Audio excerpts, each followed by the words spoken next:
thank you so much for joining us. You know, your career is one that I've followed for a long time now, and gosh, you've had a quite a long career in playing the bluegrass and the banjo. And wondered if you could start out by telling us how you got started in music. What drew you to the banjo and bluegrass and all that stuff? Okay, I'll look back through a half-century fog and see if I can give you something of that nature. I think I started playing the banjo just to get my dad's attention. When he came back from the Second World War, he and two of his brothers got together with a guy named James Davis, and they all played music in a little band somewhere over around Welch, West Virginia. And somehow or another, my dad drifted away from music. I guess part of it was because I had busted his mandolin with a hammer sometime when I was 3 or 4 years old, and he just never had another instrument around the house until I was almost a teenager. Yeah. And that instrument came around the house in the form of a guitar that fella James Davis had loaned my dad to work on his playing a little bit. So my dad had an instrument around the house to pick, and he was looking for instruments for James's two sons, Charles and Tommy Davis. And he wanted one of them to play a dobro and the other to play a banjo. And my dad just got on this hunt. He finally found a dobro in a pawn shop in Spartanburg, South Carolina, one of the old National Square necks, and the neck was broken out of it, so he repaired that and got that to James and was looking for a banjo. While he was looking for a banjo, the dobro was around the house, so I learned how to piddle around and play a couple or three tunes on that. And my dad along, thumping on the guitar. And it was just a way of being with my dad in a way that I hadn't before, is playing music. And somehow or another we wound up seeing a couple of banjos, but James wound up buying Charles a master tone, a 50s model master tone somewhere over in West Virginia. So a guy came in where I had my first job in a barber shop in Fletcher, North Carolina one Saturday, and we'd been actively looking for a banjo, and this guy comes in and says, "I heard you're looking for a banjo. I got one out in the car," and it was an old open back deal.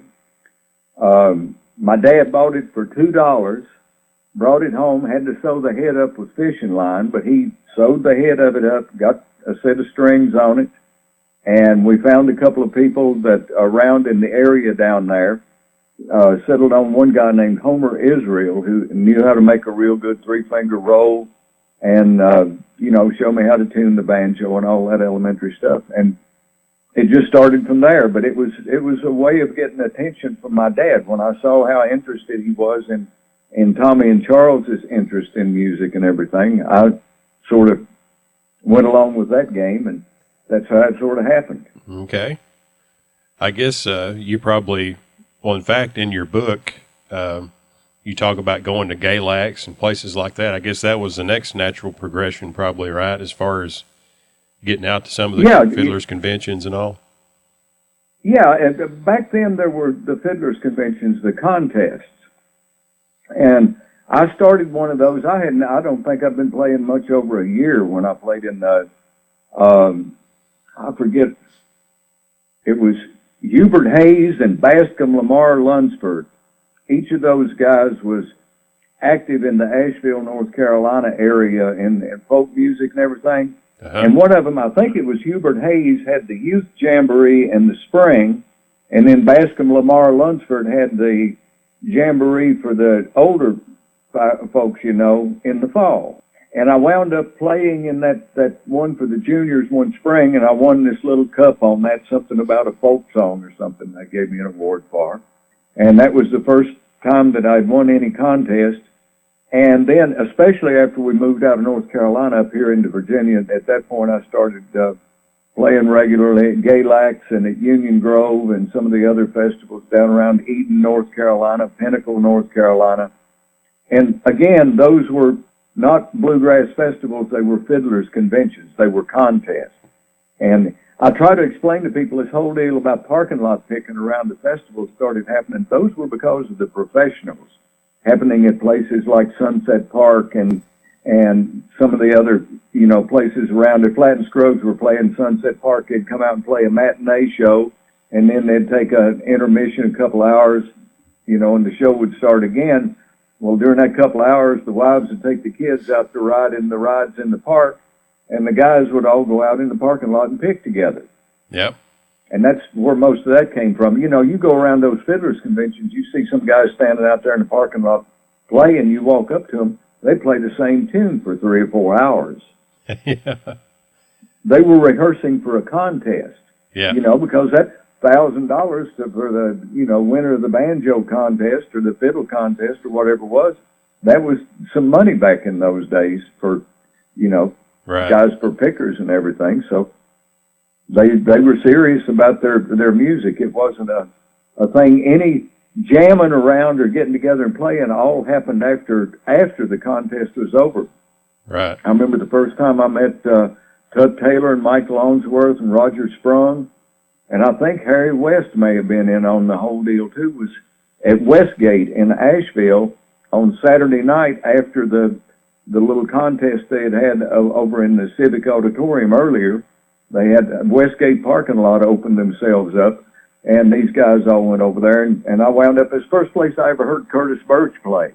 Okay. He was playing a dobro, and those guys I just mentioned, Tut and Mike Longsworth and Roger Sprung and all of them. I walked up to where there was a crowd, and those guys had Curtis surrounded, and he was just sitting there with a guitar player doing some of the darndest stuff on a dobro I'd ever heard in my life. And I hadn't heard a lot at that point, but it just amazed me. He was a couple of years older than me, not much, but my goodness, what a wonderful player he was. Yeah. And then I wound up getting to play with him when I was in the Newgrass Revival years after that. He was the guitar player in that band while I was there. Right. As kind of a side point there, you had mentioned Bascom, Lamar, and Lunsford. It's kind of cool because you got to know some of those old timers like that, didn't you? Yeah, I got to meet them. With guys like that, they were sort of at arm's length. I'd meet them and know who they were during the course of the event because they would always be very active in it, Something like that thing over there in Asheville, the two things that they had at the Civic Centers, those guys were all back in the dressing rooms. Anywhere there was any playing coming along, they were all the time milling about and meeting everybody and, Yeah. I mean, it was part of the musical heritage from over there. It was a whole different thing than music is today. And, your comments you sent to me earlier, you were talking about what goes on today. It was a whole different world back then. And, I mean, I understand, like, bluegrass had been popularized by Bill Monroe in the mid-'40s and come into its own as a music form, into its own. But we're not talking about as nearly as much as that, or as just the hand-me-down hillbilly music. Right. And it's the nature of the social skill that bluegrass music has come to be today. It's the way music gets passed down through generations, And like I said, in those late-night pickings after the contests and everything, where the tunes got shared from the folks who live in the Asheville area with the folks from down in the Charlotte area, or the Statesville or Greensboro area, or the Richmond area, Right. Anyhow, so you get to know that's sort of what that was. It was a different thing then. Yeah. You got to know is it Tommy Gerald? Oh yeah, Uncle Tommy. Yeah. He was great. He and my dad became great friends. My dad was an interesting and unique character, and he and Tommy became great friends. And yeah. It was he was a character. I'll just leave it at that. He was truly a character. The one thing that I carried on from him that I carried into my music is I wrote a tune that I wrote out of a tuning called C minor, and it's a pure C minor tuning where the first string's in a E flat, second string's in a C, third string's in a G, fourth string's in a C, and fifth string's in a G. And it was the title cut to my first Rounder album. I called it 40 Years Late. But I had learned that tuning from Uncle Tommy at Galax, I think sometime along about the time I was 15 or 16 years old. he showed me the tuning, and he used to play clawhammer banjo, you know, the old-timey stuff. Uh-huh. And I came home in the next couple of weeks after that, I wound up writing that tune. And it was the first tune of any significance that I had ever written. And when Rounder asked me to record that first record for him, I dedicated the record to Snuffy Jenkins, and that was, I called it 40 years late, because I wrote in the liner notes that back then my favorite thing to have done would have been to drop back 40 years and sit on the front porch and pick with Snuffy, you know. Right. I love that tune too. That's an awesome tune there. And well, that's directly to you from Tommy Jarrell. Well, that's neat to know that he's the one that showed you that. I think in your book, which we're talking about, I'll be making references to your book. It's called What I Know About What I Know. I think in the book you just said you learned it at Galax one night. You didn't actually say Tommy did it, I don't think, but you might have. But it was real weird. There were two fiddle players that dabbled around on the banjo a little bit, and Tommy was the one that actually showed me, sat down with me and explained the tuning to it. But another one I heard play thump out an old tune, and I wanted to say it was like Cluck Old Hen or something like that, but it was a guy named Buddy Pendleton, who was a real good fiddle player from down around Stewart, Virginia. And he played a tune on the banjo in C minor as well, and I heard him that weekend. There was a couple of those guys that played in that old-timey way. I never was all that thrilled about it back in those days. I came to be an appreciator later on, when mainly when I heard a guy named Edwin Lacey who played a melodic clawhammer-style banjo. And you know, there were those old banjo players. There was one guy named Will Keys, I remember, that I heard. He was a two-finger banjo player that played a whole lot like String Bean played when he was with Bill Monroe. So right. there were odd styles around, you know, like that I saw and was witness to, you know, when I was growing up, because it was all different then. I mean, it was the music hadn't developed a whole lot of celebrity. You know, you'd had a few stars in the whole thing, like the acoustic string band music, like Bill Monroe in the Southeast, as a result of, you know, being able to be on the Grand Ole Opry and be able to broadcast to a wide audience there. And then you had some of the bands that followed him, like, you know, the Flatt and Scruggs band or the Stanley Brothers band. A lot of those guys, you know, had been members of his band. Right. When they came along. But at that point, nobody had really developed a celebrity or a degree of celebrity out there where it was beyond that homegrown music that I talked about that had been passed down from generation to generation and shared around late night campfires or gatherings, you know, square dances and such. Some of your early influences, you've talked about some of them already. Who was maybe some more of your early influences? I know you've mentioned Don Reno before. It taught you some things. Oh, yeah. I thought for years, I thought Don Reno hung the moon. I had never seen, you know, and it wasn't necessarily as a banjo player in his case, even though he did. I mean, he was so far advanced of anywhere that I was during that period of time that there's a lot of his music I just, you know, I didn't understand it because it wasn't something that was natural to me. But what got me about him and all through the thing is I actually saw him on stage. And, you know, I often tell people that the worst thing that ever happened to Don Reno was the last 10 years that he played. Because a lot of people only saw him during that period of time. They didn't see what he was when he was with Red Smiley. I mean, the first country music show I ever saw was in Spartanburg, South Carolina. Homer Israel and Boomer Long took me down to see that. Okay. And it was on the show. We walked in the auditorium, and Flatt and Scruggs were doing the Martha White theme to open up their show. They opened the show. And then Mother Maybelle Carter came out, and they played with her and did a short set. Then there was an intermission, and Bill Anderson, the country star, had a #1 record out at that point called Still, and they were playing that on the charts. And so he comes on, starts right after the intermission, and then Reno and Smiley came on. And I found out later, I never could understand that. Here's a guy with a #1 hit record, and he's not the one closing the show. Yeah. But I found out later on that all those country guys that knew Carlton and knew of Reno and Smiley would write in their contracts they would not follow Don Reno and Red Smiley's show. Oh, really? Huh. 'Cause it was such an act. And, I mean, Don not only had the thing about being an extremely innovative banjo player, but that thing that Snuffy Jenkins was, that comedian. When Don went into the Chicken Hot Rod, you know, he would sneak off the stage in a while, and Red Smiley would do something. He and the rest of the band would play something, and Don would come back dressed up as Chicken Hot Rod and start the routines. And then one by one, the other members of the band would disappear, and they'd get in their garb too. And Red Smiley, dressed in drag, he was Pansy Hot Rod. Yeah. And then one of them was Jeff Dooltater. That was Mac McGahey. And John Palmer was Mutt High Pockets. And the four of them, it was like watching the Marx Brothers.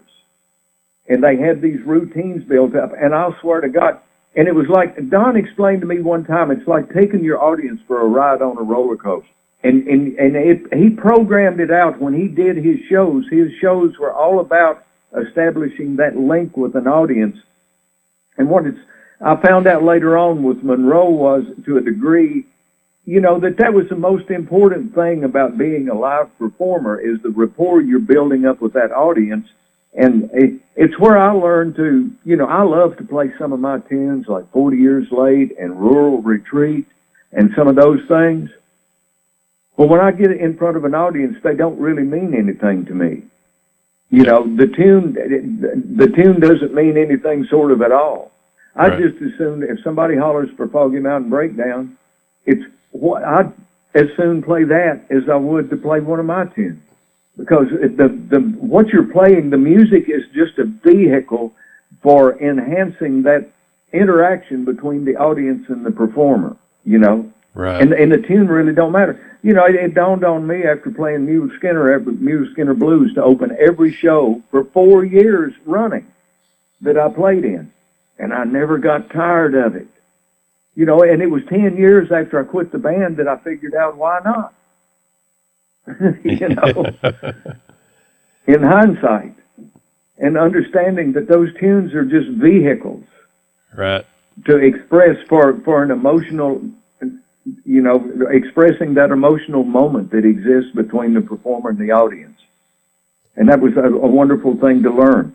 And then when I started doing that, I also started translating that into making records. What are you doing? Because, you know, you mentioned some of my records out there. The first one I did was called 40 Years Late.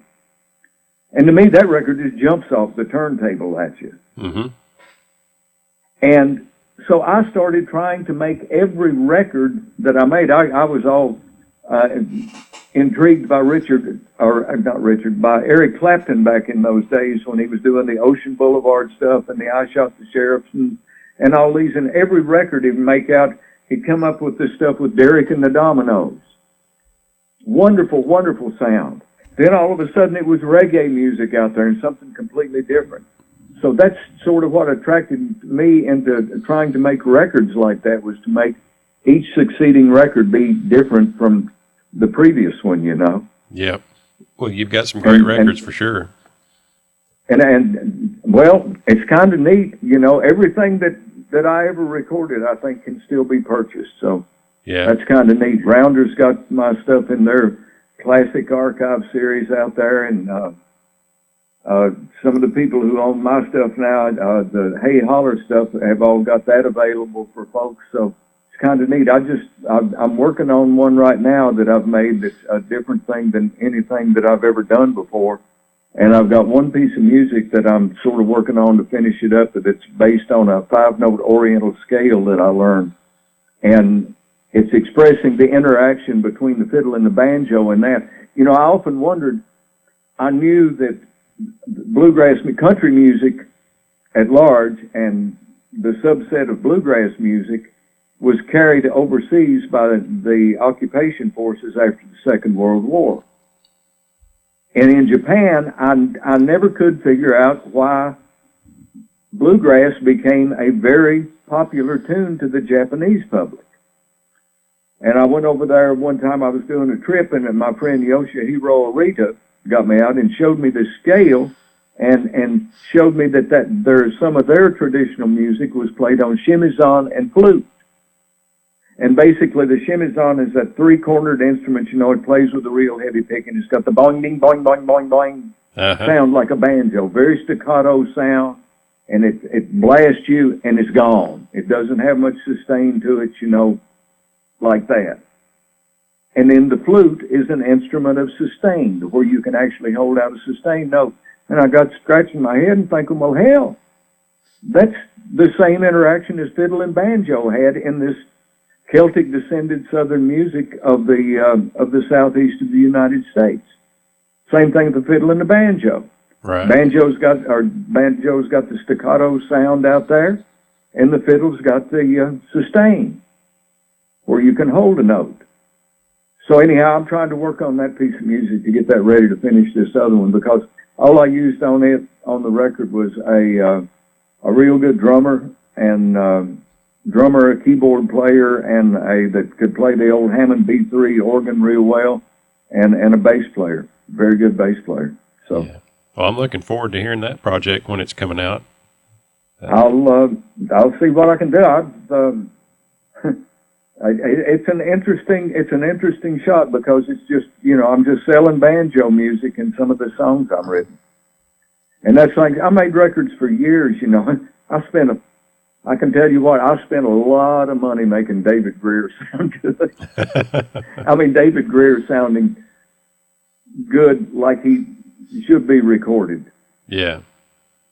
And some of those other guys. I was so lucky. So many really, really wonderful players agreed to play with me.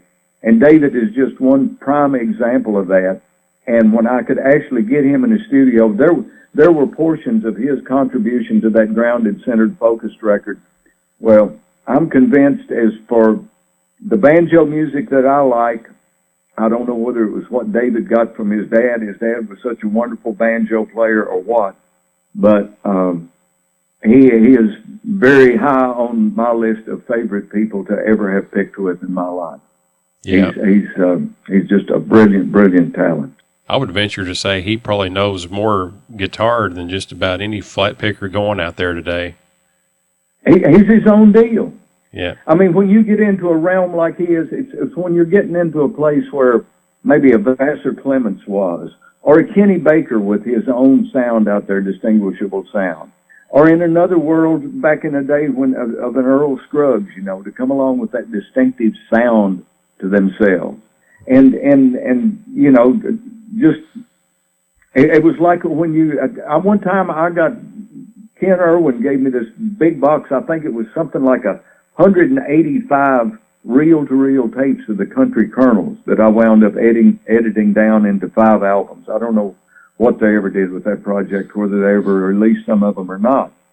But it's like to hear the way Clarence White developed, and to hear the brilliant talent that he was, that led to the players like Tony Rice and then On This Way, you know. Right. And David's just his own unique person out there. There's nobody else. I mean, it's a sound that nobody else can make, that he makes on the guitar. And with his, you know, you'd ask on some of this stuff where you'd sent me these hints and everything.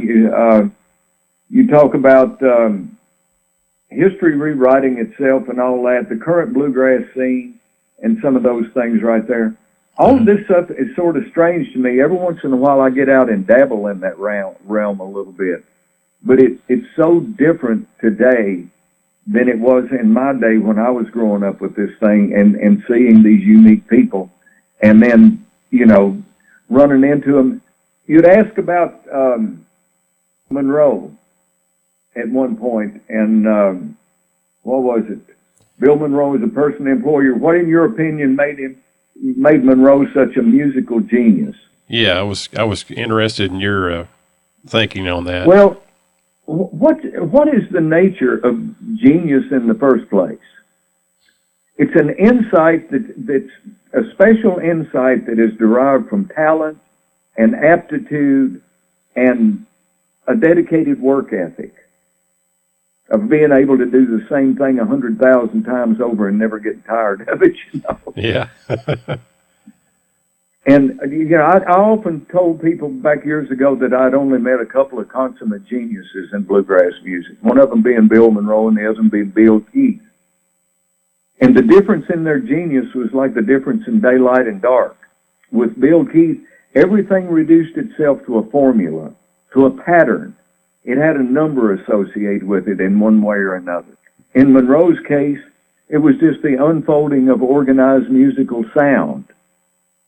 You know, you ask him what key he starts playing on a tune. You ask him what key is in. He'll slap a chord, you know, hold up his mandolin, play a chord on it, say that and right there. He wouldn't tell you even the name of the key you were in, because it was just the unfolding of that sound to him. You know, I look at the builders out there today. You got banjo builders who know everything but the numbers, and they're absolutely wonderful. They're building the best banjos in the world right now. Some of those guys out there. And they are as different, too, as daylight and dark. You got somebody, Steve Huber, out there. He can tell you the nth degree of everything's out there. With somebody like Frank Neat, he's going to pick up that piece of wood and knock on his hand and say, that's going to make a good resonator for you right there, you know? Yeah. How do you classify those geniuses, you know, like that? Because everybody develops when they have that intellect, where they have the talent, or they have the aptitude and everything. Then how much do they educate it? You know, with Monroe, he was educated as a youngster. The traveling preachers that taught the old shape note singing. And I'm convinced there was one guy who worked for his father up in Kentucky. I think his name was Hubert Stringfield, but he worked either in one of the sawmills or one of the pony mines up there, and he was a classical mandolin player. Well, the technique that Monroe had of playing completely from the wrist, that tremolo being completely out of the wrist, that's classical technique right there. Yep. I heard him do a workshop one time out in Oregon, Eugene, Oregon, when we were out there playing. And was it? No, it was Olympia, Washington, maybe at Evergreen State College or something like that. Anyhow, he did a workshop, and he was explaining how he breathes from his diaphragm when he was singing. I got back to Nashville, Tennessee, talking to my friend Kathy Chiavola about what I'd heard him saying that, and she said, everything he told you there is the technique they teach in college, you know, for classical singers. So he was educated. Some way or another, he was educated. Maybe not with the lessons that Bill Keith was or some of the guys later on, but you know, their genius is a fascinating marvel to me. It's just, I don't know, I can't explain it. Yeah. What was it like taking direction from Monroe? I know in your book you mentioned one time y'all were going to do a Christmas song, and he stopped and told you you wasn't doing it right. You needed to make it sound like Christmas. Yeah, play it so it sounds like Christmas. And as far as I can recollect, that's one of the few times he ever said anything to me about my playing. He never gave me much direction at all. And Baker said he never, you know, he told me in his later years that he said Monroe never came to him. He thought it was an oddity that Monroe never came to him complaining about the banjo playing in the band. You know? But I don't know what it was, because I you know, at times, he was a very temperamental man. He was a very introverted person, and he was very temperamental. And he was emotionally driven at every juncture. So I don't know. And a lot of the turmoil that happened when I was there was just conflicts of personality more than it was any kind of a musical conflict. Right. That was out there. I came from another generation, another world than he did.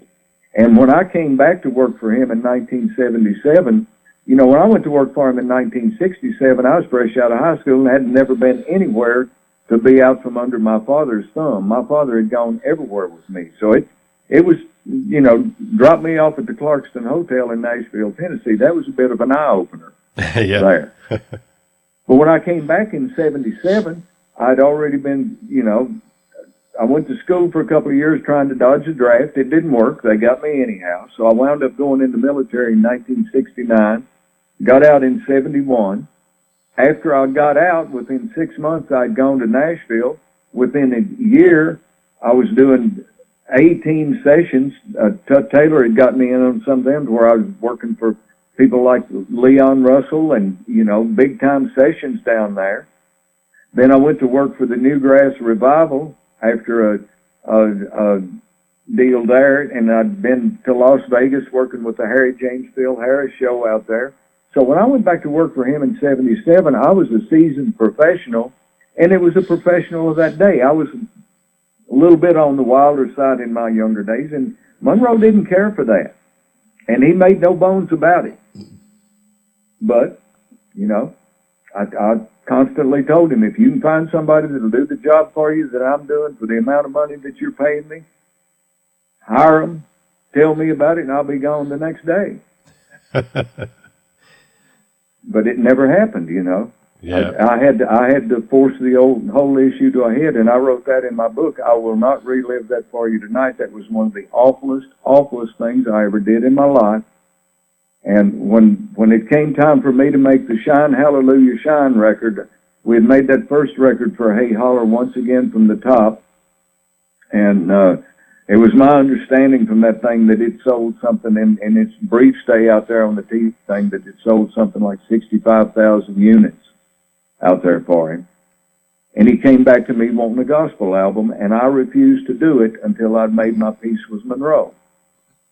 And I went to Ralph Stanley's festival down here. It's maybe 130, 140 miles from where I live. And Blake Williams held my hand all one afternoon until I could find a moment where there was nobody else around Bill. And when they finished up his show and the afternoon performances, everybody was going over to Carter's grave to have a little ceremony that they would do down there every year for him. And Bill was the only one left in the back of the stage. And Blake told me that was going to be my time. So I went up and stood in the doorway. So when Monroe came to the doorway, he couldn't get past me. And he just looked up at me, and the first thing he said to me was, "What do you want?" And I looked back at him and I said, "Mr. Monroe, the way I left you, it was the awfulest way that I've ever conducted myself in my life. I'm ashamed of it. I've come here to ask you forgiveness and to issue my apologies for the way all that happened." And he just looked at me and he said, "Well, it's about time." And after that, I accompanied him over to the little ceremony for Carter and everything. And from then until the end of his life, I would go down and spend time with him and just sit around and watch him play anytime that I could. You asked about his genius before. How much of a genius have you got to be to where you can sit on the porch of a morning and you can start a tremolo going with your right hand, and just these little phrases and pieces of melodies start popping out of that mandolin fingerboard. And if the sun comes out from behind a cloud or goes in behind a cloud, or the wind rustles through the trees, or a dog or a chicken runs across the yard, something comes out of that mandolin to let you know that through one of his sensory input devices, whether it be the eyes or ears or whatever, he was playing what he was seeing. How many people do you ever think there are in music that get to a place where they can play music without even the vehicle of a tune? That is incredible. That's the nature of his genius right there. Talk some about Monroe's strength. I know in your book, too, you related one time y'all were cleaning up the grounds at Bean Blossom, I think it was, and yeah. And you said there was... Yeah, you wrote that where he drugged me. We Yeah. had to have a light post for over near the barn. This was the first year that they'd had it, and they were planning on a pretty big show, and they'd just been having little things, 50, 75 people around for years. Well, he decides he wants to get a telephone pole from over in the woods where where the stage had been years before, but they had abandoned that. They wound up putting it back over there. But he drags me over there, or gets me to go over there with him to get that pole. He wrestled an old light pole out of the ground, put me he got back about a third of the way, took the heavy end of it and got back about a third of the way into the pole where he was carrying most of the weight, put me all the way on the end on the backside. And he literally, for an eighth of a mile anyhow, an eighth to a quarter of a mile, drugged me through old barbed wire fences that was down in that bottom there that they put the road through, blackberries, everything else, drugged me back over there. I got over there, he tore the legs out of my breeches that I had on, and he was just laughing about it. So at the end of the day, you had mentioned something in there about him throwing that baseball at me. He sets me up. They had an old concrete block outhouse behind the barn out there. So he wants to throw a baseball. And my dumb self, I didn't have no more sense. I got a catcher's mitt, went out there, he stood me in front of that block outhouse and started throwing the ball at me. And my next door neighbor, I mean, up here at Salem, we've got a farm club team for the Pittsburgh or Philadelphia or somebody up here in Salem, but that's who they used to be for. My next door neighbor actually, in high school, went up and tried out for the team and made that farm club team up there. So I had caught a guy who could throw a ball pretty hard. Monroe started cutting down on me with that damn baseball, and the next thing, you know, about 10 or 15 minutes, they started coming at me. Finally, one come at me, and it took my left arm and pulled it up past the side of my head and everything over back, and I just looked out. I said, Mr. Bill, it's, you know, I need to be able to play this weekend. You might ought to back off on them a little bit. Well, shoot, you might as well have waved a red flag in front of a bull. Because the next one, he cut loose of it, and I just ducked it. I put my head to the side. It went right flying by my ear and everything, and I straight back up. Well, it ricocheted and hit me right in the back of the head and knocked me out. The only time I was ever knocked out in my adult life. And I come to with him waving a baseball glove in my face, laying there. I was laying on the ground. Are you all right, boy? Are you all right? But Baker swears to me one time that the old man had a boar hog that weighed 350 pounds. And he had a creek running, and down the road came up beside the creek to his house, the creek on the other side of that road over there. And he had one of those old things where it's like a wire going across the creek with the slats of wood down to keep driftwood or something going through it. Anyhow, that hog got caught down there in a flood, and Baker swore to me that the old man went down there, wrapped his arms around that hog, and lifted it out of that creek. My goodness. Against floodwater current. Wow. And it just, you know, he was amazingly strong, even you know, up when he had human will like nobody else I've ever known. He was just absolutely amazing. He had fallen and broken a hip. I think, you know, when he was up in years real much. I went down not too awful long after that, or maybe a year after that. We'd gone down, and I used to do my business planning for a real estate company I owned an interest in. And we'd just go down there and check in at Goodlettsville out there and a motel, set up our computers to do business planning. And each morning I'd go out to Bill's house. Well, after they sold his farm down there, and the guy from the Opry bought it and gave him a life estate on it, I'd gone down there and was helping rebuild a chicken house, build a little chicken coop for him one day. Do our business plan in the evening. I'd go out to his house in the morning, work on that little wiring the chickens in and all that, or getting the fencing put in. And he'd sit out there with a concrete block up on its end and just fuss. He'd argue with me about the way that I was driving a nail if it didn't suit him. Well, he reared back saying something in that box, or that block. It was up on his end. He was sitting on it. It flipped over backwards with him, and he hit on the ground right on his tailbone. This was on a Friday in the morning. Well, I never used to bother him on Saturday and Sunday when I'd be down there, because that was always his Opry time. He'd always have out-of-town guests coming in. I just left him alone to his designs on that. I'd get back up with him on Monday. Well, his caretaker called me up on Sunday morning and said, "You've got to come out here to the farm. Bill's got some real problems." It turned over. He had literally bruised his tailbone when he fell over on that block. He got by Friday night, it hurt him a little bit. Saturday night, it hurt him a lot. Sunday, he was in some real pain because of it. So I went out there and checked on him and saw he was. I said, Bill, let's wait till tomorrow morning and we'll go back to the guy who repaired your broken hip. So we did that. Monday morning, we go in to see the guy there. They did x-rays on him and came back and told him he'd bruised his tailbone, that it was going to be about 4 to 6 weeks, but he'd be fine. And Bill said something about, he said, I need for you to be pulling for me right now. And the doctor didn't understand what he was talking about. And he said, Mr. Monroe, I don't understand it. He said, well, they've done sold off my farm and everything else, and I'm really down right now, and I just need for you to be pulling for me because I'm really low right now.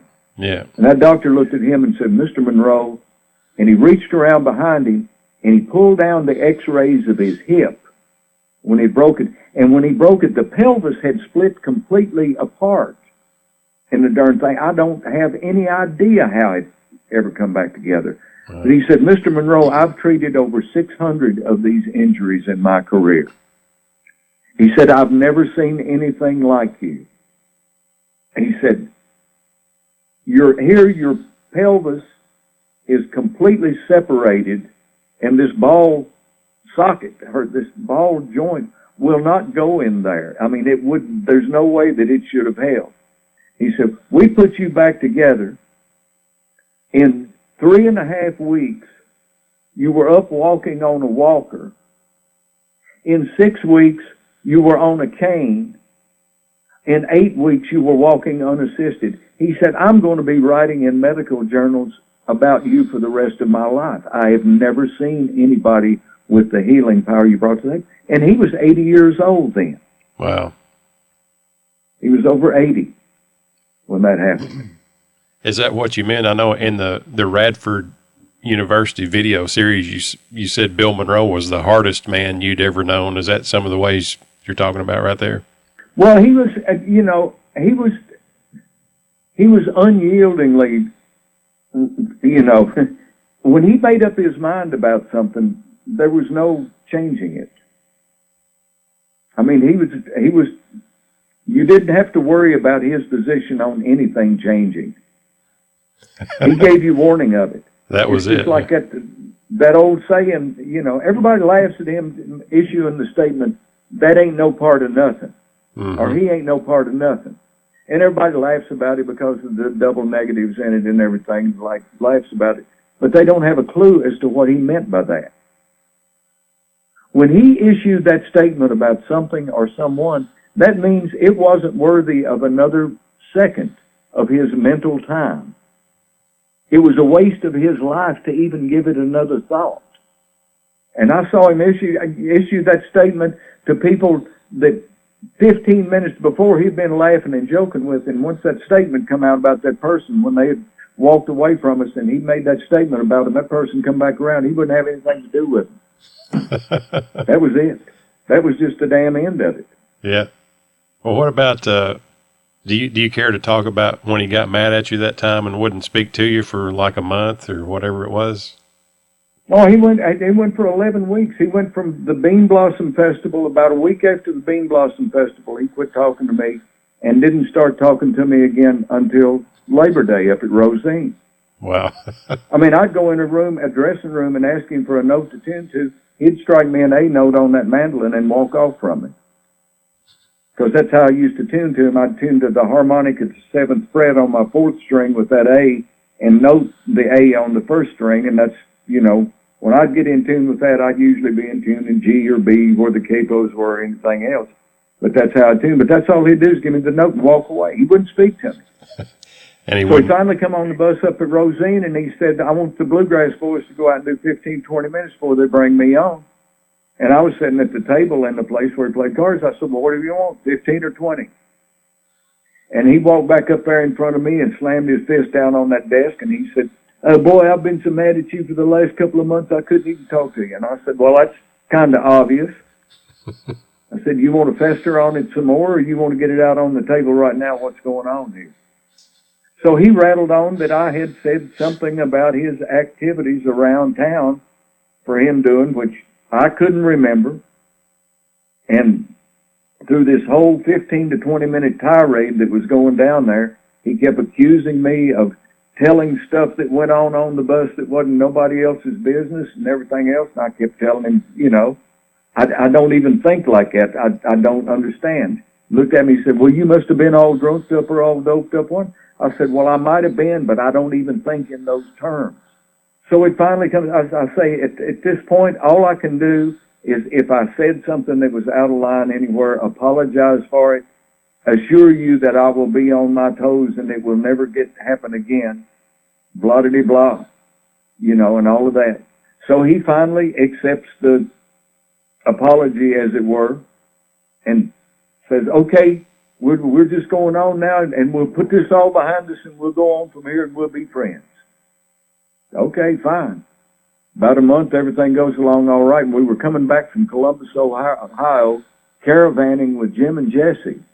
They had been having some bus problems, and they wanted to, if their bus broke down, they wanted to be able to ride back to Nashville, leave their bus driver, you know, to get their bus on in case it backed in, but they needed to get back to town. So we pulled in a little old truck stop restaurant over in Erlanger, Kentucky, and Jesse McReynolds sat down in front of Bill, and they started talking. And I was a couple of people away on one side or the other. We had tables pulled up together. And Jesse got to talking about how he and Jim, with some of their shenanigans that they used to pull, they was going to have to watch it because some of their band members were telling folks around town about what they'd been doing. Monroe pops out and says, yeah, we got one in our bunch like that too. So I just folded up my napkin, put it on my plate, and went out, paid my bill, and went out and sat down in the driver's seat. Monroe was the first one in the bus. I followed him up to his table. He grabs out his cards and starts dealing out his solitaire hand. And I just looked at him and I said, I thought you said we was going to leave all that stuff in Rosine last month, that we wasn't going to be hanging on to none of it. Well, you didn't have no business saying what you did. I said, I've tried to apologize to you. I said, we've been through this before. Well, about that time, Kenny and Wayne, and I think Randy was in the band then, they come on the bus and they heard what was going on. They went to the back of the bus. Bill Aldridge starts the bus up, and here we go down this interstate. In a good 10 minutes, we're going at each other tooth and nail. And finally, he looks across the table. He's got him a hand of solitaire laid out there. He looks across the table at me, pulls his glasses down over the end of his nose and looks right at me, and he said, you know that Lester Flatt was the worst guitar player I ever had. And I said, Monroe, what's Lester Flatt got to do with this? We're talking about this other thing. He said, well, we ain't getting nowhere with this other thing. I just thought I'd talk about guitar players for a little while. You know, so that's the nature of what he was. Yeah. I guess that could be real frustrating, and the bottom line was, you know, he did so many wonderful things. It's like when anybody would ever come up to him and ask him who was his favorite guitar player or banjo player or fiddle player or anything like that. His stock answer was, they were all good when they worked for me. And that's one thing that I thought was just absolutely wonderful of him. Yeah. As he never played favorites. And I worked there with Kenny Baker, and Kenny Baker got no concessions that anybody in the band didn't get. If you did your job as well as Kenny Baker did his, you didn't have to put up with a whole lot of garbage either. Yeah. You know? So, you know, he was an interesting study. I mean, I worked with some very, very talented people. He and Leon Russell were the two of the most talented people I worked with. And actually a lady there in Nashville by the name of Kathy Chiavala.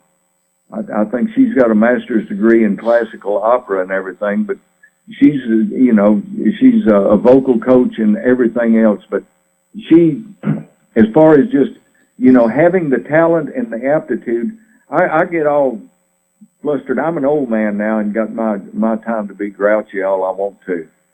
And it dawned on me a while back, I've been going on this premise for years, that ever since the 50s and all the child psychology stuff came along, you know, most of the folks in this country have been raising their kids with the thing out there saying, I don't care what you do when you grow up, dear, we just want you to be happy. Mm-hmm. We just want for you to be happy. Enjoy your life. We're never going to check and see if you've got any aptitude or talent for whatever it is you think you want to do that makes you happy. We just want you to go, you know, hell, Nowadays, all you got to do is sit in your seat and don't cause a ruckus. With this No Child Left Behind thing, 12 years later after you start, you're going to have a high school diploma. That's a piece of paper that says you're qualified to do something. And then you go get you another 4 years of that, and you get you a little sheepskin to hang out on there, and, that'd do the whole thing.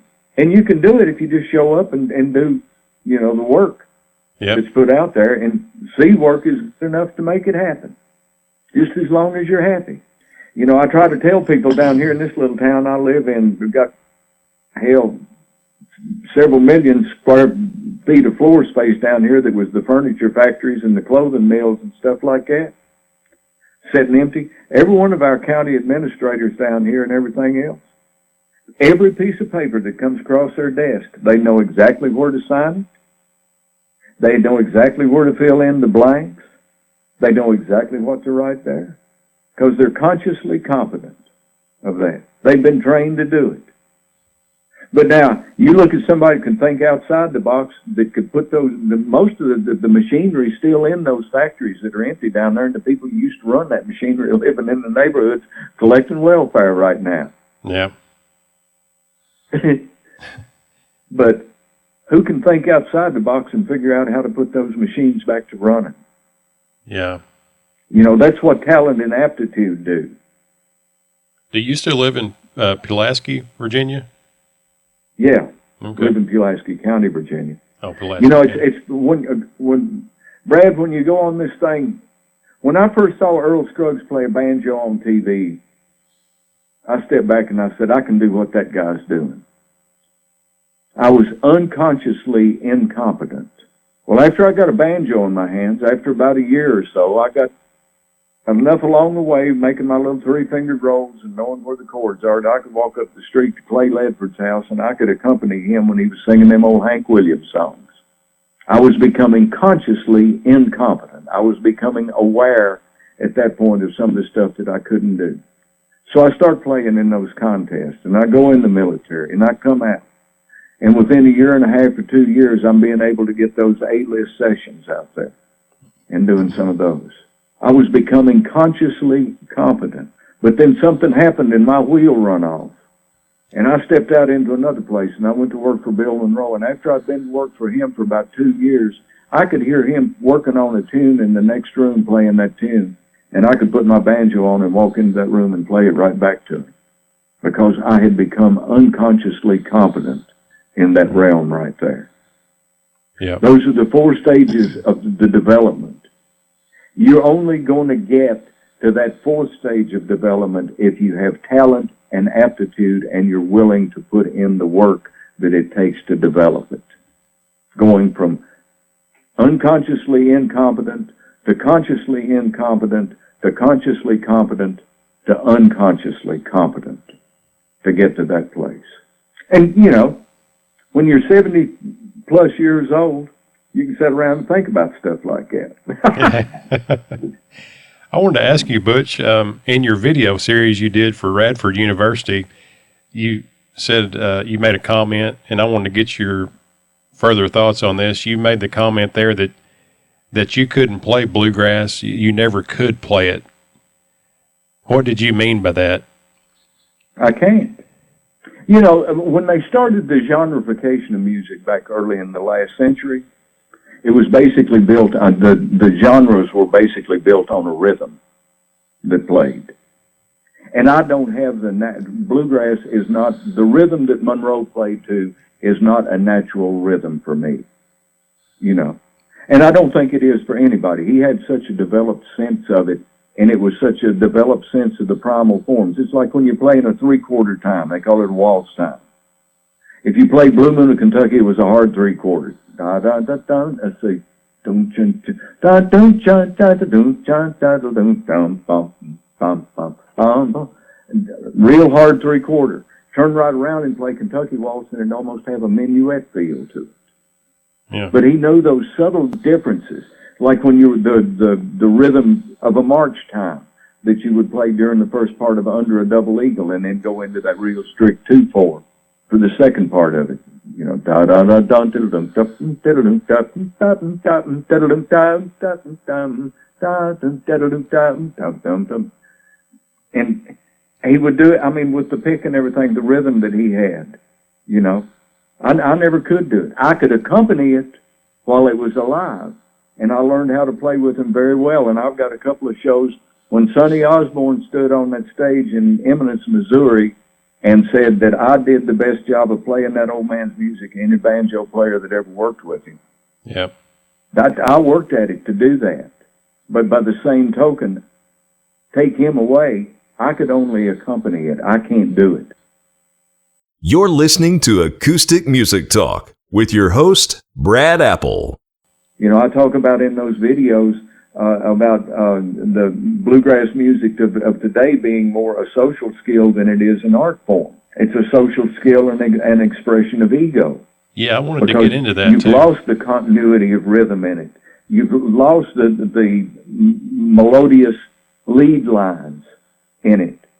It's all just phrases and everything. It's like, you know, when you listen to some of the classic jazz of the past, the Django Reinhardt and Stephen Grappelli, you'd have Stephen Grappelli playing, you know, a semblance of the melody the way it was, and then Django Reinhardt playing phrases that played around through the structure of that. And you had those two things to contrast. Nowadays, you know, how much music is there out there that when you hear an instrumental played, you actually walk down the street and start humming, you know, 6, 8 bars or measures of the thing. You know, I can remember a phrase here and there, but as far as the wonderful continuity of the melody and the rhythm, I just don't see it. Yeah, I was wanting to ask you about your thoughts on the current bluegrass music scene. I know it's so much different now. Even in my lifetime, it's changed a lot. You know, the music I hear now is almost more it's become a business now.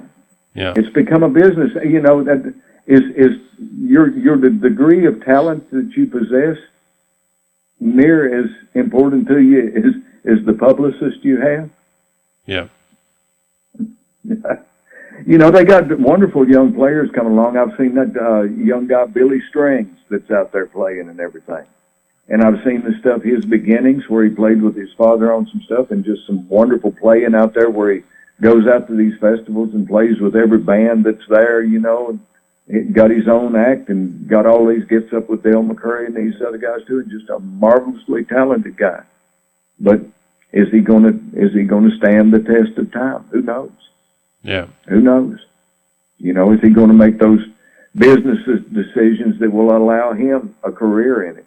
I mean, we get to see some people have busted their rear ends to get it in. Marty Stewart and Ricky Skaggs out there who are, you know, getting the Hall of Fame recognition that they deserve for the careers that they've had.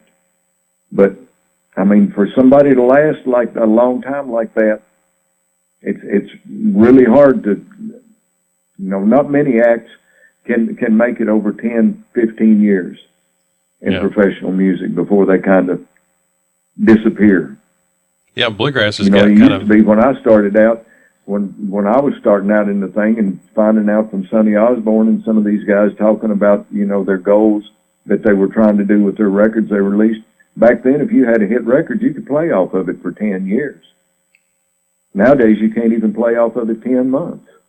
Yeah, that's true. You know, these young guys come to town like Dierks Bentley and people like that I saw 20 years ago. This has been 20 years ago when I went back to Nashville down there and saw him working around the Station Inn and even wound up working a few frat parties around Vanderbilt with him and everything.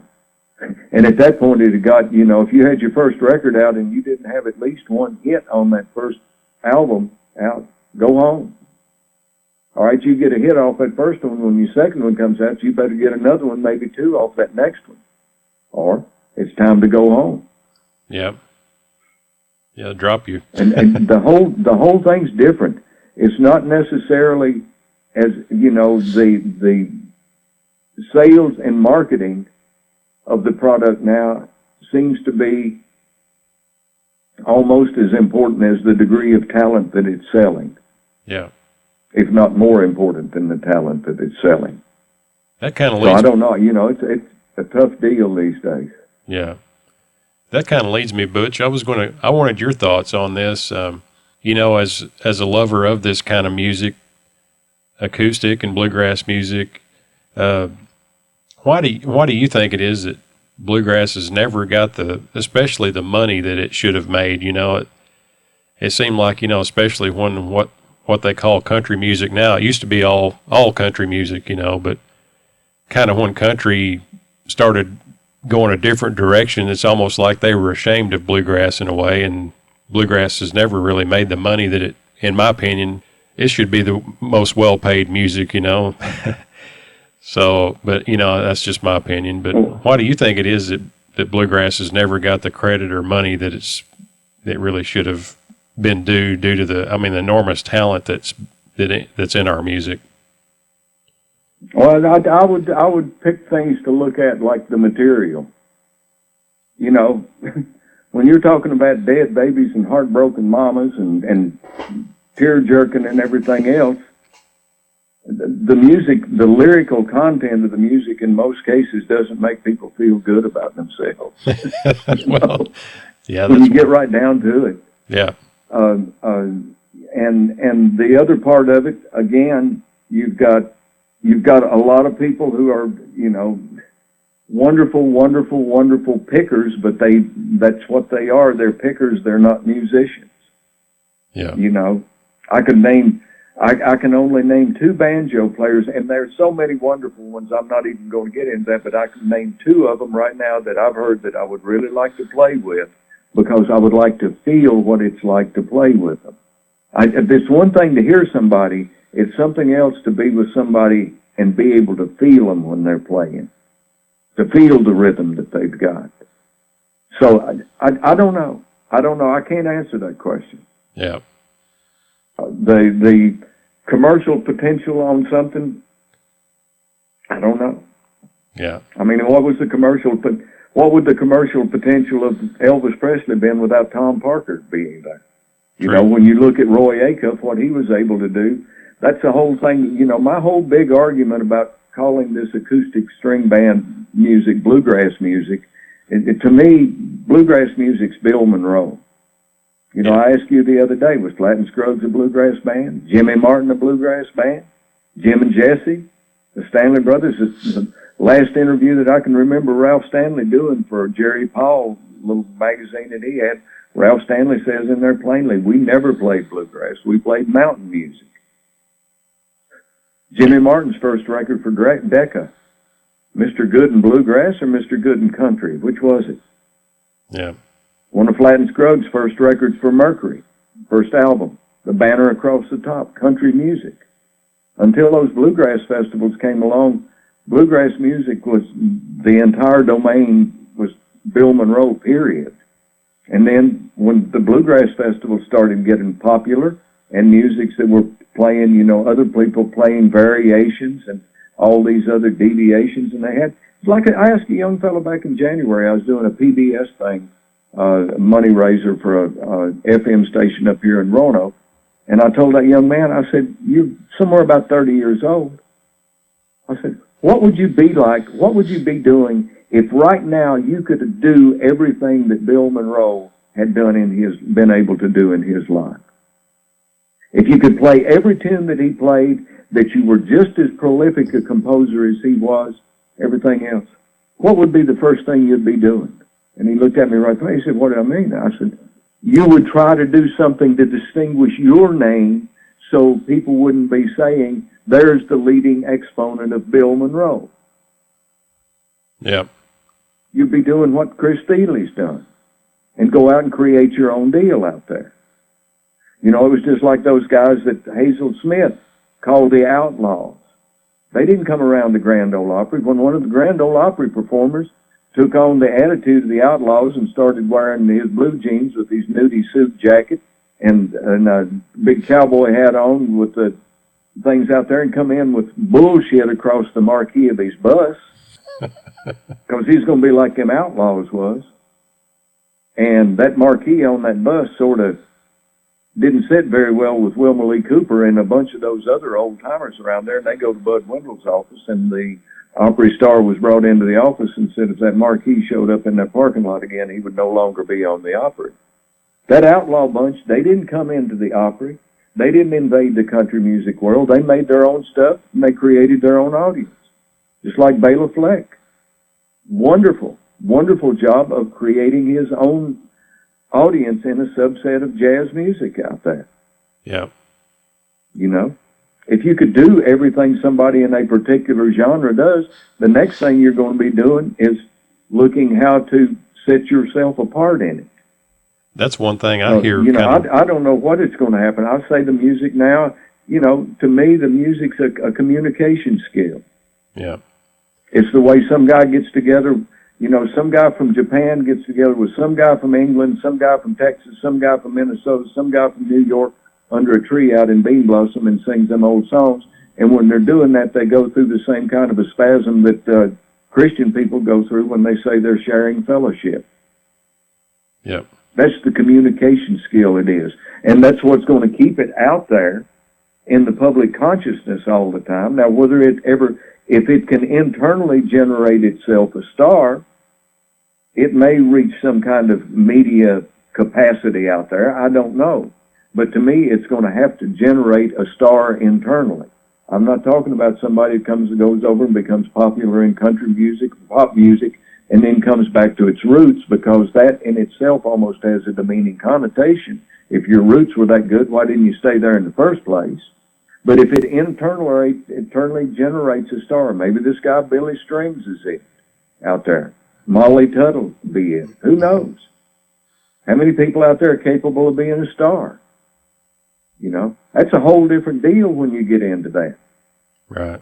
When you get into the celebrity that creates that whole thing there, you know, look at the demeanor. I mean, look at Monroe and how his entire life, how statuesque he was. The way he stood, the way he carried himself, you know. Yeah. It's work being a star. You know, when I saw Leon Russell, when I first was around him, I mean, he was the top grossing U.S. traveling rock and roll act in this country. And he ran from it. He ran from it. And that's why he went for a lot of years in his life. You know, Elton John came along at the end of his career, so to speak, at least in the sunset of it, if not the twilight of it, and got him in the Rock and Roll Hall of Fame. And something you ought to do is go on YouTube out there and watch his acceptance speech, where he talks about Elton John coming by and finding him laying in a ditch alongside the road of life and taking him out to back out to those high places where he could play for the big audiences again. Yeah. It's hard being a star. And once you've got one there, it's, you know, once you've become that star, it's even harder maintaining it, especially for several decades. Yeah. I guess it's a tough thing. I guess Monroe went through, as so did a lot of people, he went through a huge slump like in the 50s, I guess, when the rock and roll really started coming around. Oh, yeah, rock and roll just damn near put them all out of business in the country music world.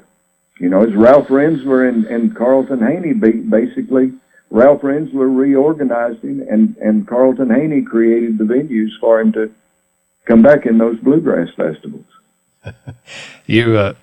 Butch, I'd like when he was, it's just like with Roy Acuff out there. How many people, Roy Acuff got bigger than the Grand Ole Opry. He quit the Grand Ole Opry for a couple of years. He went to Hollywood and made movies. One of the proudest things he had in his dressing room was a picture of him on Broadway, Roy Acuff and the Smoky Mountain Boys at some Broadway theater, and their front act was Ronald Reagan. Oh, wow. You know, and he came back at one time, I think he and Fred Rose actually owned the Grand Ole Opry. At one time, they found him sitting at the head of the board of directors of the National Life and Casualty Insurance Company. I know that. You talking about Carlton Haney, I asked you this the other night. I wondered if you'd talk about it again on here. One thing I thought was funny in your book is you said Carlton had gathered all the performers at one festival up one time, and he had this great idea about doing like two different, well, I'll just get you to tell it. But Monroe, he was going to put together two troops of them. And, you know, take all the major hitters out there, Monroe, the Country Gentlemen, I think the Seldom Seen were active at this point. I believe it was in 1969 at Reidsville. And basically, Monroe at that point had gotten the Sullivans to go in with him down in Alabama. They had a 10-day festival down there. Ralph had a 10-day festival over at his place, and Bill had the 10-day festival over at Bean Blossom. But Carlton wanted to start up a circuit. And it would be, if you can imagine this circuit being like a clock. And you got one group of them start at 12 o'clock and got another group of them start at 6 o'clock. And with each of these venues that they're going to work around that clock, there are going to be 2 festivals every year. And all of the bands would get to play all of the festivals that way. So the one band goes from 12 to 1 to 2 to 3 to 4 to 5, 6, 7, 8, 9, 10, 11, back up. And it's worked its whole series, where the other one starts at 6 and works its way around back to 5. And that way every band has got to play all of them. And basically a couple of the acts out there decided that Carlton was trying to take over the music, and the idea just went. I think Monroe quit doing hardly any work for Carlton after that point, and some of the others did too. But, you know, Carlton kept on with his shows and kept the thing going. Yeah. But it wasn't like it was before that time. Well, I like the way it was funny, the way you put it in your book. You said you wondered if they would ever figure out why when Burger King went in on one corner that McDonald's went in across the street or something like that. Yeah, they don't understand. That's the nature. There are so many of us in this country right now. All we've got to do is just get yourself in the place where the traffic is. Give the public another option.